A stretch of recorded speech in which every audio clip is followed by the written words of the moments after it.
ভূমিহীন মানুষের মাথা গোঁজার জন্য আশ্রয়ণ প্রকল্পের আওতায় শরীয়তপুরের পদ্মার চরে গড়ে তোলা হয়েছিল স্বপ্নের আবাসন, কিন্তু সেই স্বপ্ন এখন ভাঙাচোরা বাস্তবতা।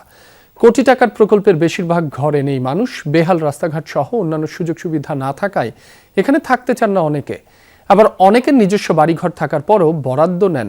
সুবিধাবঞ্চিতদের পুনর্বাসন এবং অবকাঠামো রক্ষায় প্রয়োজনীয় ব্যবস্থা নেওয়ার কথা জানিয়েছে স্থানীয় প্রশাসন। সিলন টি রপ্তানিতে শীর্ষে।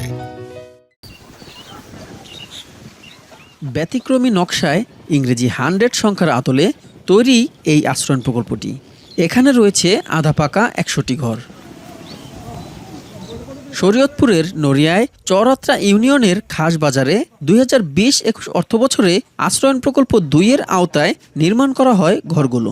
প্রায় 4 কোটি টাকা ব্যয়ে 5 একর খাস জমির উপরে গড়ে ওঠে প্রকল্পটি। প্রতিটি ঘরে রয়েছে 2টি কক্ষ, বারান্দা, টয়লেট, বিদ্যুৎ সংযোগ। নিরাপদ পানির জন্য বসানো হয় গভীর নলকূপও। কিন্তু বাস্তব চিত্র হতাশার। 100 ঘরের এই প্রকল্পে এখন বসবাস করছেন মাত্র 11টি পরিবার। প্রকৃত বরাদ্দ পাওয়া পরিবার রয়েছে মাত্র 3টি। বাকিরা অন্য জেলা থেকে কাজের খোঁজে এসে থাকছেন এখানে। যার ঘর হেরার থাহে না, হেরা যাইব গা হেফার ঘর দুয়ার ভাঙ্গিয়া তার এইবার তো আবদুল্লাহ তো কইয়া তার এই ঘরটা আমারে দিছে। না আমাকে ঘর দিছে তুই আমরা থাহি জাগো দলিল দিছে হেরা তো গেছে গিয়া থাহে না। মানুষ না থাকায় একে একে উধাও হয়েছে অনেক ঘরের দরজা জানালা। নষ্ট হয়ে গেছে গভীর নলকূপ। ময়লা আবর্জনায় ভরে গেছে পরিত্যক্ত ঘর। বসবাসরতদের অভিযোগ, চলাচলের বেহাল রাস্তা, চিকিৎসা সহ অন্যান্য সুযোগ সুবিধা না থাকায় অনেকেই চলে গেছেন। আবার নিজস্ব বাড়িঘর থাকার পরও অনেকে আশ্রয়নের ঘর বরাদ্দ নেন বলেও অভিযোগ রয়েছে। যেগুলো আমি ঘর দিছে এগো অভাব নাই, এগো বাড়ি আছে, ঘর আছে, সব কিছুই আছে।